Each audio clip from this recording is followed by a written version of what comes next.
Hello everyone, good morning to all. I am Pooja और आज हम डिस्कस कर रहे हैं 14 जुलाई के करंट अफेयर्स। और हाँ, मेरा माइक भी ठीक हो गया है, तो आई होप आप लोगों को अब आवाज़ जो है वो क्लियर आ रही होगी। तो आज का सेशन हम डिस्कस करेंगे जिसमें हम एनवायरनमेंट से रिलेटेड कुछ न्यूज़ को भी यहाँ पे कवर करने वाले हैं, तो वीडियो को लास्ट तक देखना। लास्ट में कुछ रिवीजन क्वेश्चंस है and question of the day है जिसका आंसर आप हमें कमेंट सेक्शन में देंगे। ओके अगर आज की क्लास की पीडीएफ आपको चाहिए है तो परचम का टेलीग्राम ज्वाइन करेंगे, वहाँ से करंट अफेयर्स की पीडीएफ आप डाउनलोड कर सकते हैं, एकदम फ्री ऑफ कॉस्ट होती है। इसके अलावा हमने एक सीरीज़ स्टार्ट की थी, हिस्ट्री की सीरीज़। जैसा कि आपको पता है history to the point series हमारी रन हो रही है, तो मॉडर्न हिस्ट्री ऑलमोस्ट ख़त्म होने वाली है, जिसके बाद हम medieval history and then ancient history को कवर करेंगे। और जो हमने सीरीज़ तैयार की है वो पिछले 5 साल के जो एसएससी, सीजीएल और सीएचएसएल के क्वेश्चंस हैं, वो क्वेश्चन पेपर में आए हुए क्वेश्चंस के आधार पर ही टू द पॉइंट सीरीज़ बनाई है। अगर आपने नहीं देखी है तो हिस्ट्री प्लेलिस्ट आप चेकआउट कर सकते हैं, वहाँ पर आपको वो पूरे टॉपिक मिल जाएंगे। ओके और रुचा मैम ने अभी रिसेंटली 2 वीडियोज़ अपलोड किए हुए हैं, 6 मंथ की जो स्टेट स्कीम्स हैं और सेंट्रल गवर्नमेंट की स्कीम है, तो इससे आपको एक रिवीजन भी मिलेगा कि आप पूरे 6 महीने की स्टेट और सेंट्रल गवर्नमेंट की स्कीम को पढ़ सकते हैं, रिवाइज कर सकते हैं। ओके सो स्टार्ट करते हैं हम 14 जुलाई के करेंट अफेयर्स।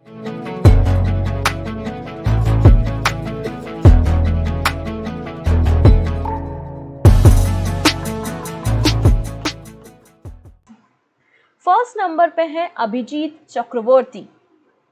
इन्हें एसबीआई कार्ड का सीईओ बनाया जा रहा है और इनका जो टेन्योर है वो 12 अगस्त से 12 अगस्त से शुरू होगा। ओके तो एसबीआई अपॉइंट्स अभिजीत चक्रवर्ती एज एसबीआई कार्ड सीईओ। तो एसबीआई ने अभिजीत चक्रवर्ती को एसबीआई कार्ड का सीईओ नियुक्त किया गया है for the period of 2 years. कितने समय के लिए? 2 सालों के लिए नियुक्ति की गई है और 12 अगस्त से 12 अगस्त से इनका चार्ज शुरू होगा। अभी क्या काम कर रहे हैं चक्रवर्ती जी? तो अभी जो हैं वो डिप्टी मैनेजिंग डायरेक्टर है एसबीआई में। ये रिप्लेस करने वाले हैं रामा मोहन राव को।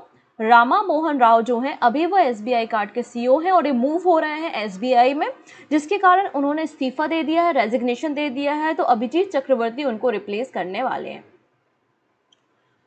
अब यहाँ पे 2 और पर्सन्स के बारे में बात करेंगे जिनको अपॉइंट किया गया है सुप्रीम कोर्ट में। सुप्रीम कोर्ट में एज अ जज जिनकी नियुक्ति की गई है, एक है जस्टिस उज्ज्वल भुयान और एक है जस्टिस एस भी भाटी या फिर जस्टिस एस वेंकटरमन भाटी। इनके ऊपर हम चर्चा करेंगे। तो central government clear appointment of 2 supreme court जजेस। तो केंद्र सरकार ने सुप्रीम कोर्ट के 2 जजों की नियुक्ति को मंजूरी दे दी है।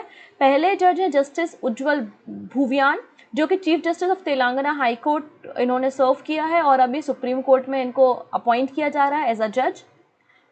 नेक्स्ट पर्सन है एस बी भाटी जो प्रेजेंटली काम कर रहे हैं chief justice of the Kerala high court और इनको भी सुप्रीम कोर्ट में प्रमोट कर दिया गया है एज अ जज।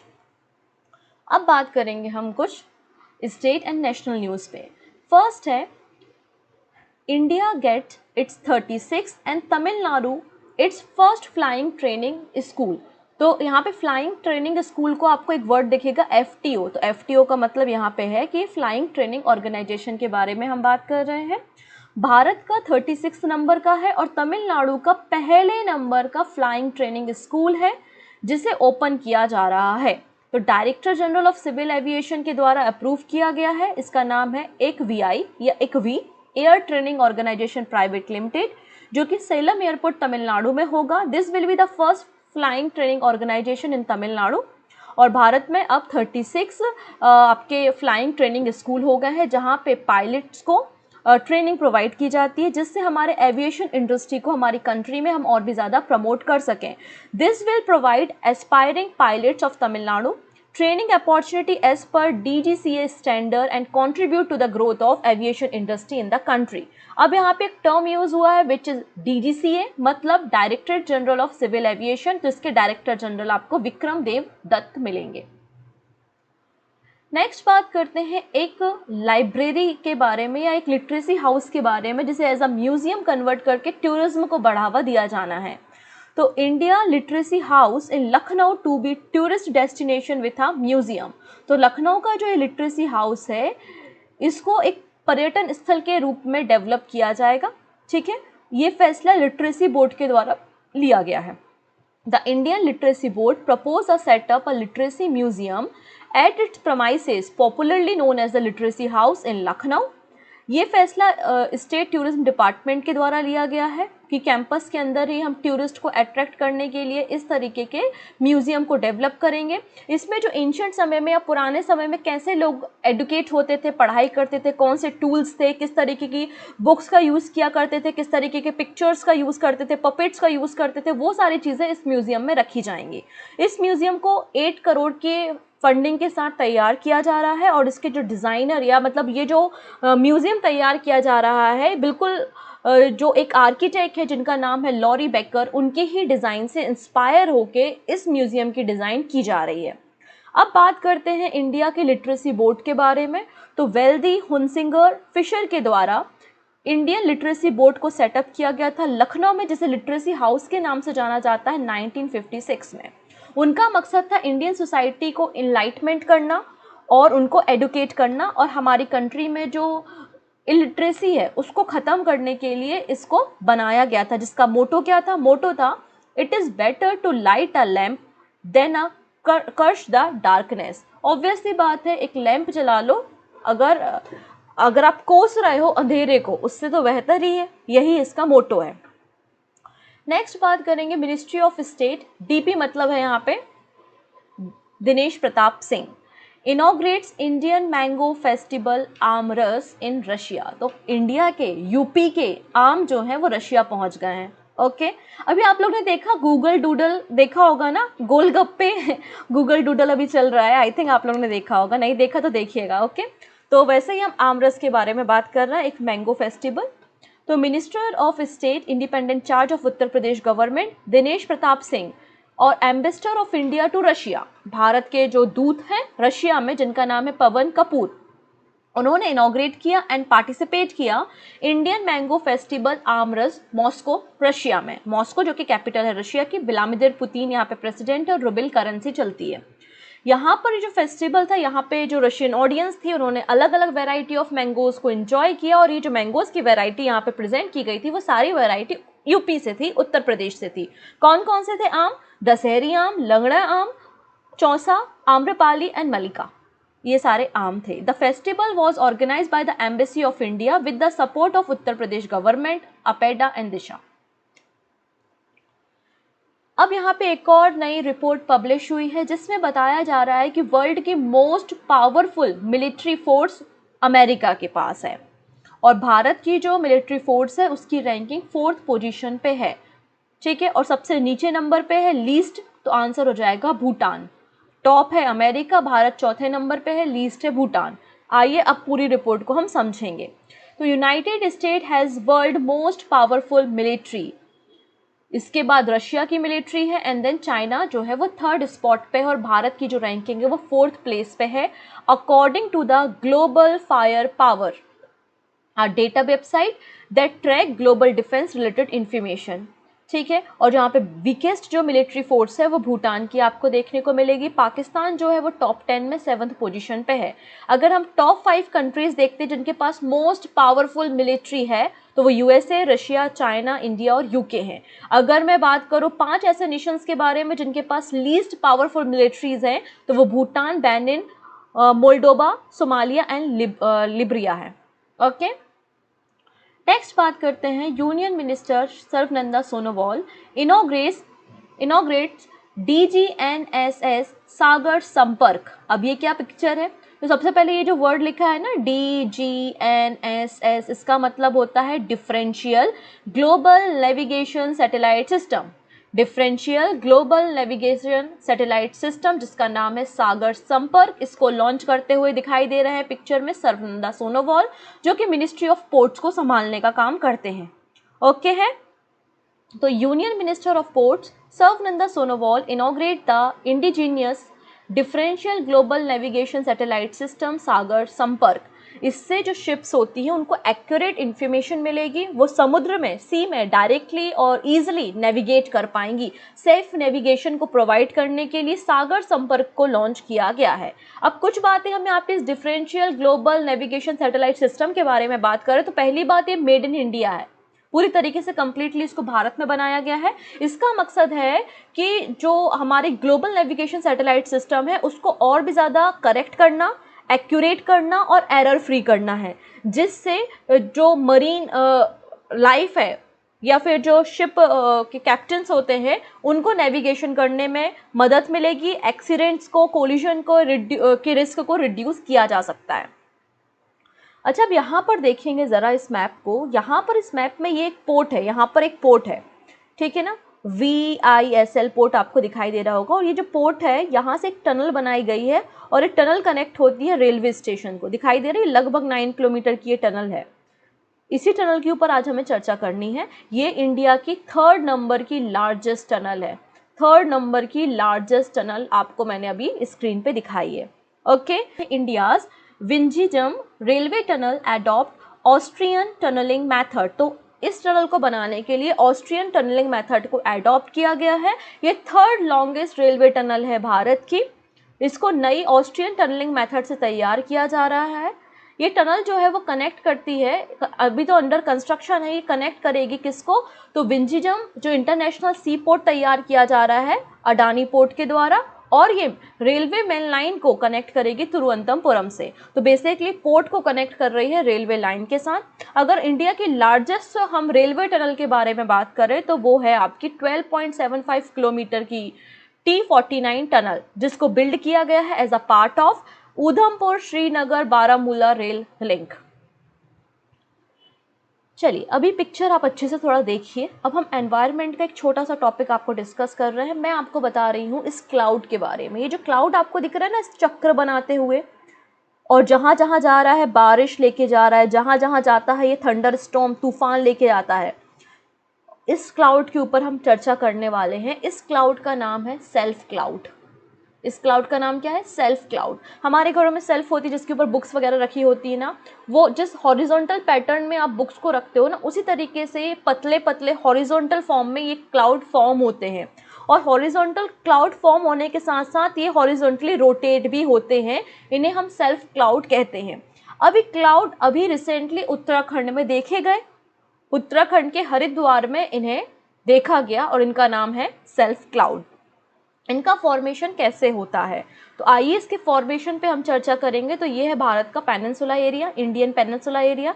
यहाँ से साउथ वेस्ट की आपकी हवाएं आ रही हैं जो कि मॉनसून के साथ आती हैं। आपको पता है बहुत ज़्यादा ह्यूमिडिटी को, मॉइस्चर्स को कैरी करके आगे की ओर बढ़ती हैं, बारिश करती हुई आगे बढ़ती हैं। और ये कैसी करेंट होती हैं? ये वार्म करेंट होती हैं, गर्म हवाएं होती हैं। और गर्म हवाएं अब पहुँच गई हिमाचल प्रदेश, और हिमाचल प्रदेश का ये जो पहाड़ी एरिया है, तो गर्म हवाएं अब कहाँ जा रही हैं? ऊपर की तरफ पुश हो रही हैं। और यहाँ से कोल्ड विंड आ रही हैं। तो कोल्ड विंड जो है वो नीचे की तरफ देखिए आप आ रही हैं, और इसे वार्म विंड को जो है वो ऊपर की तरफ पुश कर रही हैं। तो ऊपर है गर्म हवा, नीचे है ठंडी हवा, और जो गर्म हवा है उसके साथ है बहुत सारा वेपर जो कि कंडेंस हो रहा है, और यहाँ पे क्लाउड का फॉर्मेशन हो रहा है। और ये जो क्लाउड बन रहे हैं इनको ही हमने नाम दिया है self cloud. So self cloud recently appear in Uttarakhand Haridwar. Uttarakhand के हरिद्वार में इनको देखा गया था। इन्हें आर्कस क्लाउड के नाम से भी जाना जाता है। ये बहुत निचले स्तर पे, मतलब लोअर एटमॉस्फेयर में इनका फॉर्मेशन होता है, और ये हॉरिजॉन्टल क्लाउड फॉर्म होते हैं। इन्हें सेल्फ क्लाउड कहा जाता है। जब कोल्ड एयर और डेंस एयर आपस में मिलती है उसके बाद इन क्लाउड का फॉर्मेशन यहाँ पे होता है। ये अपने साथ थंडर स्टॉर्म, मतलब तूफान वगैरह को लेकर आती है, और बहुत जहाँ जहाँ जाती हैं बारिश करते हुए जाती हैं। ओके, ये है आपका सेल्फ क्लाउड। नेक्स्ट बात करेंगे international temples convention and expo to be held in Varanasi from July 2020 to 24। अब ये पहली बार हो रहा है, this is the first time. Okay, आइए इसके ऊपर चर्चा करते हैं। World largest international temple convention and expo, इसे ऑर्गेनाइज किया जा रहा है वाराणसी में। 22 से लेकर 24 जुलाई के बीच में इसका आयोजन किया जा रहा है at the Rudraksh convention centre in Varanasi. इसका मकसद क्या है? हमारे भारत में कई सारे टेम्पल हैं, कई सारे हिंदू टेम्पल हैं, गुरुद्वारा हैं, गुरुद्वारा इसके अलावा इस्कॉन टेम्पल्स हैं, हमारे जैन टेम्पल हैं, सिखों के टेम्पल्स हैं। तो उन सब के लिए यहाँ पर एक कन्वेंशन एंड एक्सपो ऑर्गेनाइज किया गया है।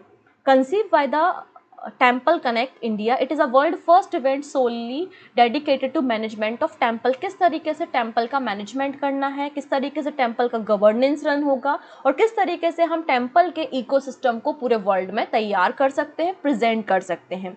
इस कॉन्फ्रेंस में 450 टेम्पल्स जो हैं उनकी ट्रस्टी वगैरह हैं यहाँ पे आउट 25 कंट्रीज़ के, वो सभी यहाँ पे पार्टिसिपेट करने वाले हैं।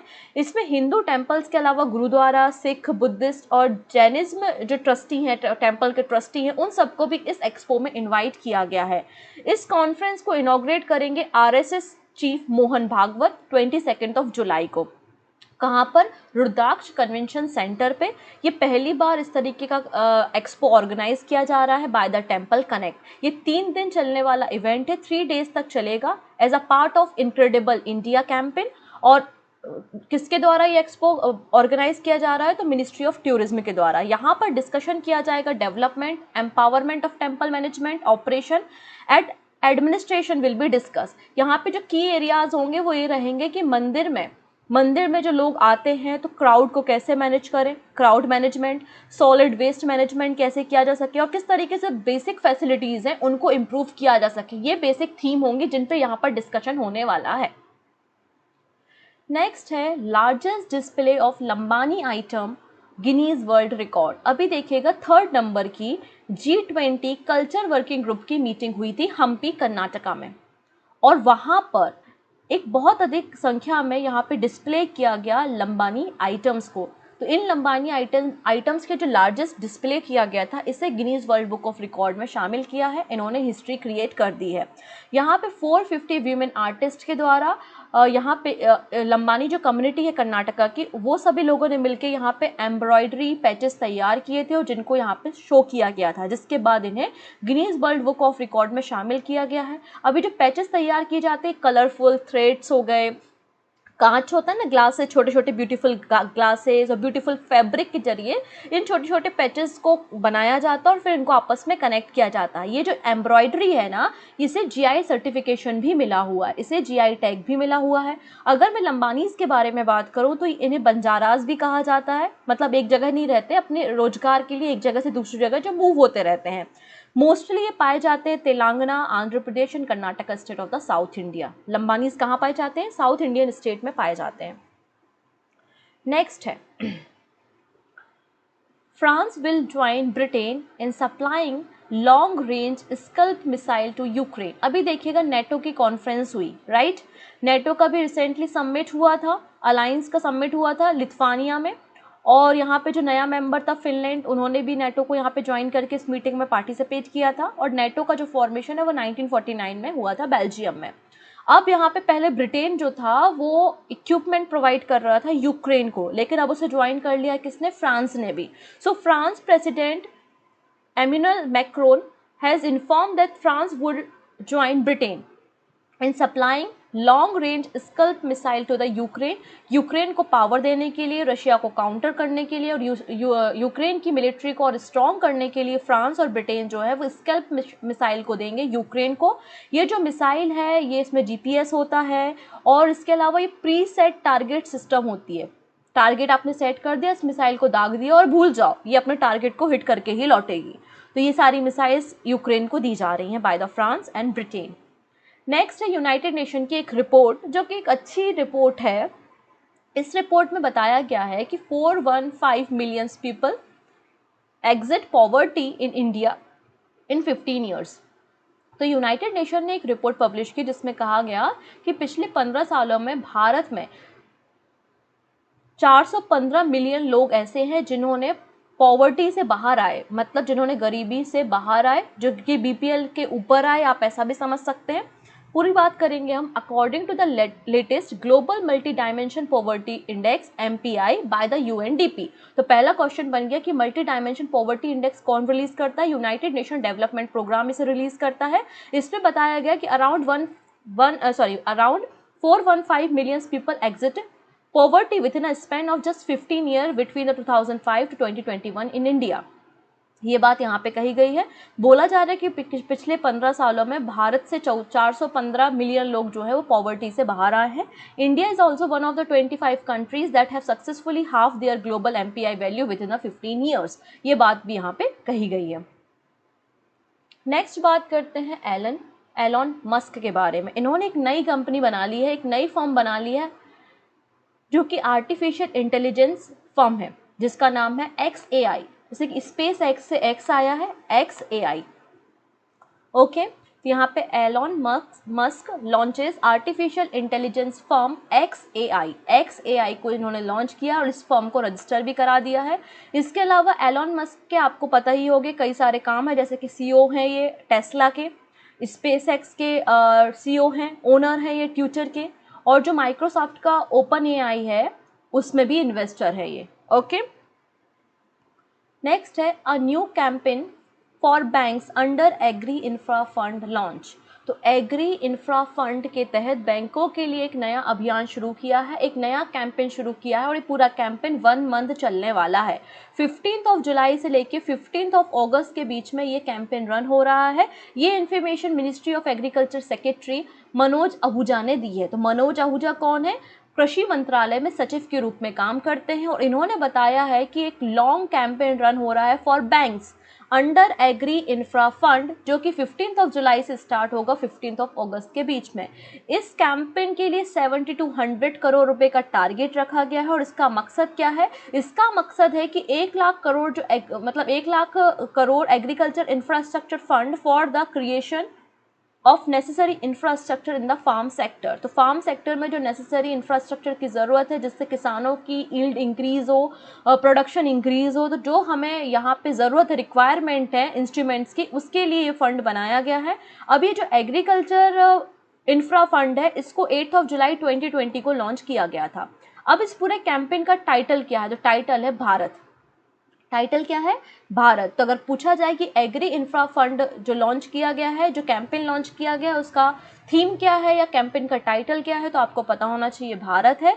भारत का मतलब है banks heralding accelerated rural and agriculture transformation. Last news है यहाँ पे UTT मतलब अल्टीमेट टेबल टेनिस। जैसे कि IPL वगैरह होता है, हमारे क्रिकेट की लीग्स है, कबड्डी की लीग है, अब तो चेस की लीग भी है, वैसे ही यहाँ पे टेबल टेनिस की भी एक लीग है। Okay, so India's top table tennis league UTT tournament is being organised in Pune. तो इंडिया का एक टॉप टेबल टेनिस लीग है जिसका नाम है UTT मतलब अल्टीमेट टेबल टेनिस टूर्नामेंट। इसे ऑर्गेनाइज किया जा रहा है पुणे में 13 जुलाई से 27 जुलाई के बीच में शिव छत्रपति स्पोर्ट कॉम्प्लेक्स में। ठीक है, 4 साल के गैप के बाद, 4 इयर्स के गैप के बाद ये टूर्नामेंट ऑर्गेनाइज किया जा रहा है और इस टूर्नामेंट को ज्वाइन करने वाले हैं इंडिया के टेबल टेनिस प्लेयर शरद कमल। इस पूरे टूर्नामेंट में 6 टीम्स पार्टिसिपेट करेंगी, 6 टीम, और हर टीम में 6 प्लेयर मतलब 36 प्लेयर यहाँ पे पार्टिसिपेट करेंगे। हर एक टीम में 4 इंडियन प्लेयर और 2 फॉरेनर प्लेयर होंगे। ठीक है, और इसके अलावा आगे अगर हम देखें, शरद कमल जो है वो 26 एशियन चैंपियनशिप जो कि होने वाली है 3 से लेके 10 सितंबर के बीच में साउथ कोरिया में, उसको भी इंडियन टीम को रिप्रेजेंट करने का काम शरद कमल करने वाले। तो शरद कमल से क्वेश्चन पहले भी बना है, ये टेबल टेनिस खिलाड़ी हैं, TT है। ओके, अंत में बात करते हैं कुछ शॉर्ट न्यूज़ के बारे में।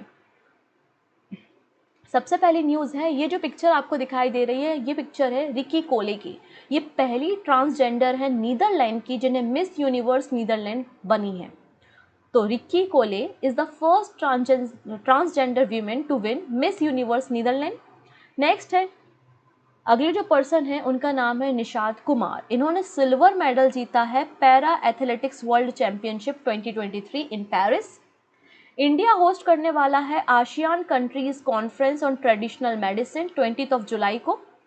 और उत्तर प्रदेश गवर्नमेंट ने 800 मेगावाट के ultra super critical thermal power project को सोनभद्र डिस्ट्रिक्ट में बनाने की मतलब पावर प्लांट लगाने की परमिशन दे दी है NTPC को। ओके, अंत में बात करेंगे कुछ MCQ के बारे में। पहला क्वेश्चन है, इंडियन मैंगो फेस्टिवल आम रस कहाँ पे इनॉग्रेट किया गया है? तो आंसर हो जाएगा रशिया में। ओके, नेक्स्ट बात कर लेते हैं, ग्लोबल फायर पावर डेटा के अनुसार कौन सी कंट्री है जिसकी वीकेस्ट मिलिट्री फोर्स है? तो आंसर हो जाएगा भूटान।